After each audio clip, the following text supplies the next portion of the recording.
Hi there! So today we're going to be talking about Oppenheimer. Now we all know Oppenheimer as this tortured soul whose brilliance was used against him. But what was the real aftermath of Oppenheimer and how did he actually suffer? On August 6, 1945, Hiroshima was bombed. And at that point, people could tell from Oppenheimer's body language that he was relieved. It was the end of a successful experiment. His creation had entered the real world. It was not a test project anymore. It was real. And at that point, he was talking to his team who were part of the Manhattan Project. And he said his only regret, making no mention of the loss of life, his biggest regret was that they had not developed it early enough in the war that they could use it against the Germans. 3 days later though, when Nagasaki was bombed, Oppenheimer's feelings about the subject changed. It is said when Oppenheimer met President Truman on October 1945, he said to him, "Mr. President, I feel I have blood on my hands," which really irked Truman because he said that if he has blood on his hands, then I have even more blood on my hands. He privately nicknamed Oppenheimer as the crybaby scientist. I want you to take into account the fact that Hiroshima was bombed on 6th August 1945 and 135,000 people lost their lives. Nagasaki was bombed 3 days later and as a result 64,000 people lost their lives. It is interesting to note that within 2 weeks, on August 17th, 1945, Oppenheimer wrote a letter to the Secretary of War, Henry Stinson, urging him to ban nuclear weapons. This actually shows that he did have a conscience at the end of the day. Oppenheimer, though he unleashed terrible forces onto the world, he did have a conscience. And this conscience was rattled after Nagasaki. He was one of the biggest opponents of the hydrogen bomb eventually. And he was one of the biggest spokespeople for banning nuclear weapons. So it's safe to say that Oppenheimer, the father of the atomic bomb, spent much of the later part of his life agonizing about the devastation his creation had caused. But there was also hope in his heart that this new gadget that he had created, which was the name of the first atomic bomb, he hoped that this would make war obsolete. It is said that his opposition of the hydrogen bomb is what brought about his downfall in politics and overall. And he was amazed, he was inspired by the theory of the hydrogen bomb. He said it sounded sweet. But he also felt self-disgust. He also felt self-disgust that he could feel such a pleasure at such monstrous a creation. Even in 1953, Oppenheimer very clearly stated that he still did not understand why Nagasaki was necessary. And I think this is a very important part to remember, that Oppenheimer was horrified about the death and destruction his own creation had caused. But the bomb made a noise and the noise still echoes. To this day, people remember the victims of Hiroshima and Nagasaki.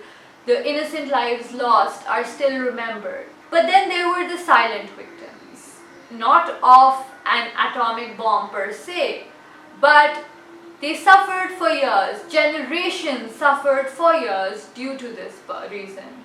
So let's head on over to the Manhattan Project and learn who these victims were.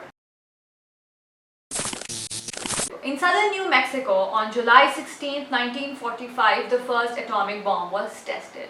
According to the Pulitzer Prize winning The Making of the Atomic Bomb by Richard Rhodes, a bomb exploded in the desert, damaging not much besides sand and cactus and purity of air. But what they fail to mention is that there were a dozen poor families of ranchers and farmers living within 20 miles of the testing site. Most of them were Hispanic and indigenous and had no idea about what was to befall them that day.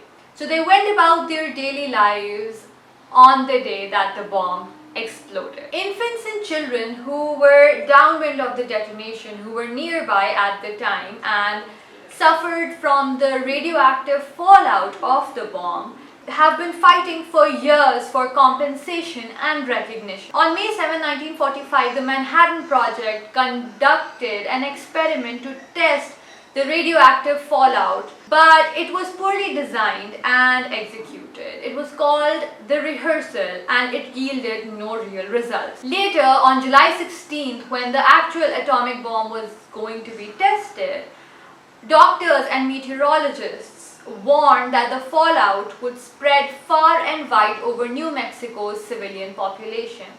This was due to the fact that the bomb was being tested right in the middle of a thunderstorm. And Italian physicist Enrico Fermi actually warned Oppenheimer that this might be a catastrophe. Oppenheimer was on a high. He was on a high of success and he wanted that glory. And he responded with, "The weather is whimsical." The bomb exploded just before 5:30 a.m. and the heat that came with the bomb was indescribable. For a few seconds there was absolute light, intense and visible for hundreds of miles. Shockwaves broke windows 180 miles west at a bar in Silver City. Liquefied sand and vaporized steel and the bomb's plutonium formed a mushroom cloud 38,000 feet high. This is about 38 Eiffel Towers stacked on top of each other. It is the height at which airplanes fly. The winds scattered this cloud and ash was coating the land. Chunks of green glass formed where the hot sand fell and cooled from the sky. Now this green glass was later collected by villagers who had no idea that this could be dangerous. There were rags and pieces of cloth collected from the test site, and those were used to make clothes for newborns and babies. 80% of the plutonium did not fission, which means it was a dirty atomic bomb. Now what is a dirty atomic bomb? A dirty atomic bomb is the kind of a bomb which spreads radioactive material over a period or over an area. And all of the radioactive material that did not fission actually spread across New Mexico and beyond.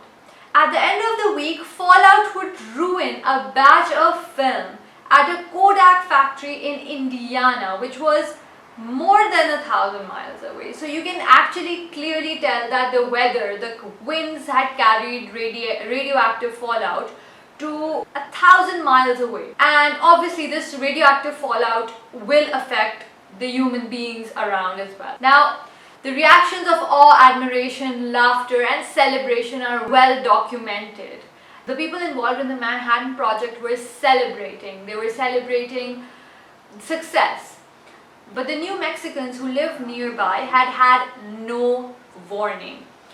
And most of them were startled awake by the bomb, and so many of them thought that the world was coming to an end. After the bomb had exploded, they were not warned of the possible dangers to their livestock or their crops.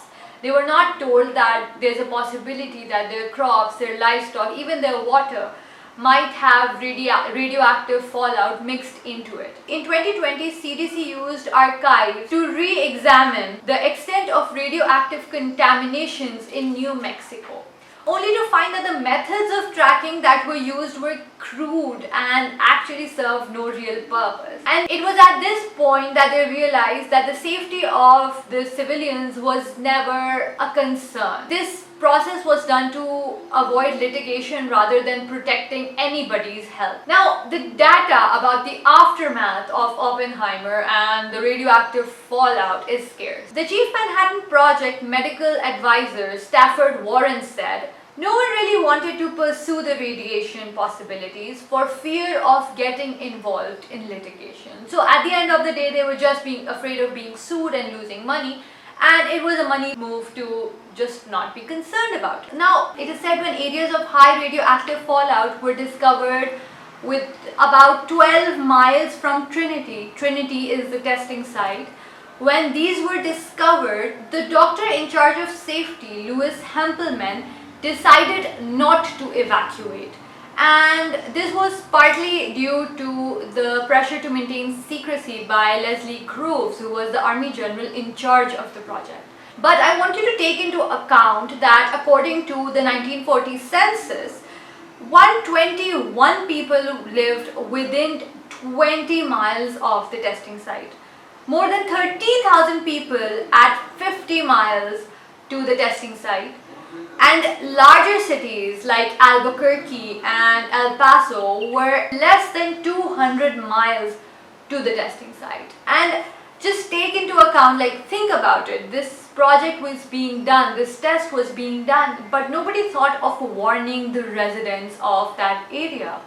It is also said that the land on which this Manhattan Project was developed and the atomic bomb tested had actually been seized from Hispanic and indigenous people and natives, basically. That's also an interesting little fact. But the fact also remains that the people who were already living there, who were still living there, they were not taken into consideration either. So all of these people who are clearly visible, who are clearly discussed in the 1940 census, they were never taken into consideration. And a lot of them and their children and the children of their children suffered from radiation related illnesses, and these are very well documented facts. And they had all these illnesses like very rare cancers, thyroid related diseases. They were never compensated, they were never even recognized. Nobody, they're still fighting for compensation, they're still fighting for recognition, because they have suffered for generations now. Now, it is said that radiation monitors tracked fallout so far from ground zero that Stafford Warren recommended that future nuclear tests should maintain a minimum 150-mile radius without population. But it's interesting to note that even though these recommendations exist, nobody has ever actually adhered to these recommendations. For example, the Nevada test site is 100 miles from Las Vegas. And it's not without reason. These recommendations are not without reason, because there are well documented links to these testing sites and actual illnesses and cancers and diseases. So, back to Trinity. The evening of Trinity brought heavy rains. Like I said, they were in the middle of a thunderstorm, and the rain, of course, the radioactive fallout contaminated the rain. It contaminated the rivers, and the people, the villagers living around this testing site, they were mostly villagers, and they were dependent on this river and on the water they would save, which would come from the rain. And with the contaminated water, which entered, their drinking water, of course, so they were watering their crops with it, they were drinking it, their livestock was drinking this water. And again, they were not warned, they were not told that this was a possibility, they should stay safe. No, because nobody really cared, they didn't. And at this point, the ingestion of plutonium was a concern, and they were worried that people have ingested plutonium and this might have repercussions. But again, human testing not ideal. 3 months before the Trinity project happened, Manhattan Project doctors had started injecting patients with plutonium, and the patients did not know that they were being injected. This was to figure out what the impact of radioactive exposure could be to the human body. But it's horrifying. It's human testing without the humans actually agreeing to it. So it's not, they did not consent to it. In 1995, President Bill Clinton actually apologized for this. Radioactive fallout can be very dangerous, and it actually becomes part of your system, and it affects your children and their children and their children. That is why Hiroshima Nagasaki is still it's still heart-wrenching, because the people still suffer. They have been suffering for years, and they might continue to suffer for many more years. But at least the people of Hiroshima Nagasaki, they know what's going on, right? They are accepted, this is the effect of an atomic bomb. They know that atomic bomb changed our fates and the fates of our generations. But these people, they've been fighting for this, right? They've been fighting to be recognized, and they're just silent victims. They're poor silent victims whose only fault was that they were there. They did nothing. They did nothing. Most of them had parents who were off to war. The fathers were off to war. They were living at home with their mothers and their siblings. You know, they were asleep at the time of the bomb. They thought the ground was shaking. They woke up and they saw the light. They thought the world was ending. But it wasn't ending. But in a way, their world was ending, because they suffered, their children suffered, and the children of their children continue to suffer. These diseases have become part of their lives. And it's even sadder that they're not recognized. Their loss, their suffering is not recognized. They're not compensated at all.